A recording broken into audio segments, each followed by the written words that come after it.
അപ്പൊ ഇനി നമ്മൾ അടുത്തത് പ്രിപ്പയർ ചെയ്യുന്നത് കുട്ടനാടൻ താറാവ് കറിയാണ്. അതായത് പാലപ്പത്തിന്റെ കൂടെ ബെസ്റ്റ് കോമ്പിനേഷൻ ആയിട്ടുള്ള താറാവ് കറി എങ്ങനെയാണ് പ്രിപ്പയർ ചെയ്യുന്നത് നോക്കാം. അതിന്റെ ആദ്യത്തെ സ്റ്റെപ്പ് എന്ന് പറയുന്നത് താറാവ് കുക്കറിൽ വേവിക്കുന്നിടം വരെയുള്ളത് ഞാൻ റോസ്റ്റിൽ ഓൾറെഡി കാണിച്ചിട്ടുണ്ട്. അത് അതേപോലെ തന്നെ ഫോളോ ചെയ്തതിന് ശേഷം ബാക്കി പ്രോസസ്സാണ് ഇപ്പൊ കാണിക്കുന്നത്. അപ്പൊ ഒരു നോൺ സ്റ്റിക്കിന്റെ പാൻ വെച്ചിട്ടുണ്ട്. അതിലേക്ക് അല്പം വെളിച്ചെണ്ണ ഒഴിച്ചു കൊടുത്തിട്ടുണ്ട്. ഇനി എണ്ണ ഒന്ന് ചൂടായി വരുമ്പോഴത്തേക്കും നമുക്ക് അല്പം വെളുത്തുള്ളി, ഇഞ്ചി ഇവ ചേർത്ത് കൊടുക്കാം. നമ്മൾ ഓൾറെഡി താറാവിൽ കുറച്ചിട്ടാണ് വേവിച്ചിരിക്കുന്നത്. അപ്പൊ അതനുസരിച്ച് ഒരല്പം ഇഞ്ചിയും വെളുത്തുള്ളിയും നമുക്ക് നന്നായിട്ടൊന്ന് മൂപ്പിച്ചെടുക്കാം. ഇഞ്ചിയും വെളുത്തുള്ളി അല്പം മൂത്ത് കഴിഞ്ഞിട്ട് നമുക്ക് ഒരല്പം പച്ചമുളക് നിങ്ങളുടെ എരിവിനനുസരിച്ച് ചേർക്കുക. താറാവ് കറി ആയതുകൊണ്ട് നമ്മൾ ഇതിൻ്റെ അകത്ത് കാശ്മീരി ചില്ലിയോ അല്ലെങ്കിൽ എരിവുള്ള മുളക് പൊടി ഒന്നും ഉപയോഗിക്കത്തില്ല. പച്ചമുളകിന്റെ എരിവും കുരുമുളക് പൊടിയുടെ എരിവും മാത്രമാണ് ഇതിൻ്റെ അകത്ത് മുന്നിട്ട് നിൽക്കുന്നത്. അങ്ങനെയാണ് താറാവ് കറി പ്രിപ്പയർ ചെയ്യുന്നത് അപ്പത്തിനുള്ളത്. അപ്പൊ എരിവ് നിങ്ങൾ അതനുസരിച്ച് കുരുമുളക് പൊടിയും പച്ചമുളകാണെങ്കിൽ പച്ചമുളക് അതനുസരിച്ച് ചേർത്ത് കൊടുക്കുക. ഇനി നന്നായിട്ട് നമുക്കൊന്ന് വഴറ്റി കൊടുക്കാം. അതിനുശേഷം ഗ്രേവിക്ക് ആവശ്യമായിട്ട് നമ്മൾ അരിഞ്ഞു വെച്ചിരിക്കുന്ന സവോള ചേർത്ത് കൊടുക്കുക. ഇതിപ്പോ ഒരു ചെറിയ 3 സവോളയാണ് അരിഞ്ഞെടുത്തിരിക്കുന്നത്. നിങ്ങൾക്ക് ഗ്രേവി എത്രത്തോളം വേണോ അതനുസരിച്ച് സവോള ചേർത്ത് കൊടുക്കുക. നന്നായി നമുക്ക് സവോള വഴറ്റി കൊടുക്കാം. ഒരല്പം ഉപ്പും കൂടെ ചേർക്കാം. പെട്ടെന്ന് സവോള ഒന്ന് വഴഞ്ഞു കിട്ടാൻ വേണ്ടിയിട്ട് അല്പം കറിവേപ്പില ചേർത്ത് കൊടുക്കുകയാണ് നല്ലൊരു ഫ്ലേവറിന്. ബാക്കി നമുക്ക് പിന്നെ പുറകെ ചേർത്ത് കൊടുക്കാം. ഇനി സവോളയ്ക്ക് ഒരല്പം കളറിന് വേണ്ടിയിട്ട് നമ്മൾ ഒരല്പം മഞ്ഞൾ പൊടി, ഒരു 1/4 ടീസ്പൂൺ മഞ്ഞൾ പൊടി ചേർത്ത് കൊടുക്കുകയാണ്. ഇപ്പൊ സവോളയൊക്കെ നന്നായിട്ട് മൂത്ത് അതിൽ നിന്ന് എണ്ണയൊക്കെ തെളിഞ്ഞു തുടങ്ങിയിട്ടുണ്ട്. ഇനി നമുക്ക് പൊടികൾ ചേർത്ത് കൊടുക്കാം. ഒരു 1.5 സ്പൂൺ മല്ലിപ്പൊടി, കുരുമുളക് പൊടി നിങ്ങളുടെ എരിവ് എത്രയാന്ന് വെച്ചാൽ അതനുസരിച്ച് ചേർക്കുക. കുരുമുളക് പൊടി. ഇനി അതിന്റെ പച്ചച്ചുവ മാറുന്നിടം വരെ നന്നായിട്ടൊന്ന് വഴറ്റിയെടുക്കുക. ഇനി താറാവ് കറി നിങ്ങൾക്ക് കുക്കറിൽ വേവിക്കുന്നതിനെക്കാട്ടിലും കൂടുതൽ ടേസ്റ്റ് ആയിട്ട് വേണമെന്നുണ്ടെങ്കിൽ തേങ്ങയുടെ 2ാം പാൽ എടുത്തതിന് ശേഷം അതിൽ താറാവ് വേവിച്ചിട്ട് ഇതിലേക്ക് ഇട്ട് 1ാം പാല് ചേർത്ത് എടുക്കാവുന്നതാണ്. അങ്ങനെ നമുക്ക് ഈ കുട്ടനാടൻ താറാവ് കറി ചെയ്യാവുന്നതാണ്. നമ്മളിപ്പോൾ ഓൾറെഡി താറാവ് കുക്കറിൽ വേവിച്ചത് കൊണ്ട് 1ാം പാല് മാത്രമേ ചേർക്കുന്നുള്ളൂ. ഞാൻ മസാലയൊക്കെ നന്നായിട്ടൊന്ന് വഴറ്റുന്നതിന് വേണ്ടി ഒരല്പം വെള്ളം ഒന്ന് തളിച്ചു കൊടുക്കാം. ഒഴിക്കരുത്, ഒരല്പം ഒന്ന് തളിച്ചു കൊടുക്കുക. പൊടി കരിയാതെയും കൂടി ഇരിക്കുന്നതിന് വേണ്ടിയിട്ടാണ്. എണ്ണയുടെ ഉപയോഗമൊക്കെ കുറയ്ക്കുന്നതിന് വേണ്ടിയിട്ടുള്ള ചില പൊടിക്കൈകളിലാണ് ഇതൊക്കെ.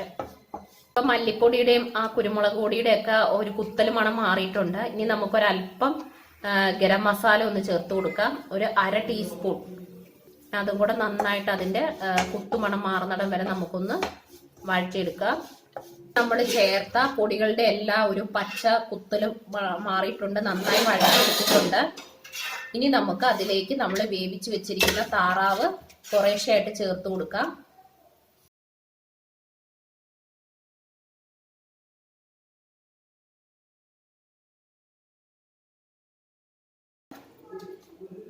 ഇനി തീ അല്പം കൂട്ടി വെക്കുക. ഇനി നന്നായിട്ട് നമ്മുടെ മസാലയും ഈ താറാവുമായിട്ടൊന്ന് മിക്സ് ചെയ്ത് കൊടുക്കാം.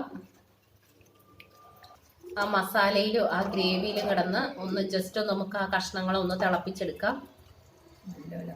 ഇനി നിങ്ങൾ എരിവും ഉപ്പും ഒക്കെ ഒന്ന് ടേസ്റ്റ് ചെയ്യുക. എന്തെങ്കിലും കുറവ് തോന്നുവാണെങ്കിൽ ഒന്ന് ചേർത്ത് കൊടുക്കുക. ഇവിടെ ഇപ്പം എല്ലാം പെർഫെക്റ്റ് ആണ്. എരിവും ഉപ്പും ഒക്കെ ആവശ്യത്തിനുണ്ട്. അപ്പം നിങ്ങൾ ടേസ്റ്റ് ചെയ്ത് നോക്കുക. പോരെന്ന് തോന്നുവാണെങ്കിൽ ചേർത്ത് കൊടുക്കുക. തിള വന്നു കഴിയുമ്പോൾ ഇടയ്ക്കിടയ്ക്ക് ഒന്ന് ചുറ്റിച്ചു കൊടുക്കുക. അപ്പം നമ്മുടെ കറി ഇപ്പം അത്യാവശ്യം നന്നായിട്ട് തിളച്ച് ഒരല്പം ഗ്രേവി വറ്റിയിട്ടുണ്ട്. ഇനി നമ്മൾ ഈ സമയത്തേക്ക് തീ താത്തി വെക്കുക നന്നായിട്ട്. എന്നിട്ട് നമ്മൾ തേങ്ങാപ്പാൽ ചേർത്ത് കൊടുക്കുകയാണ്.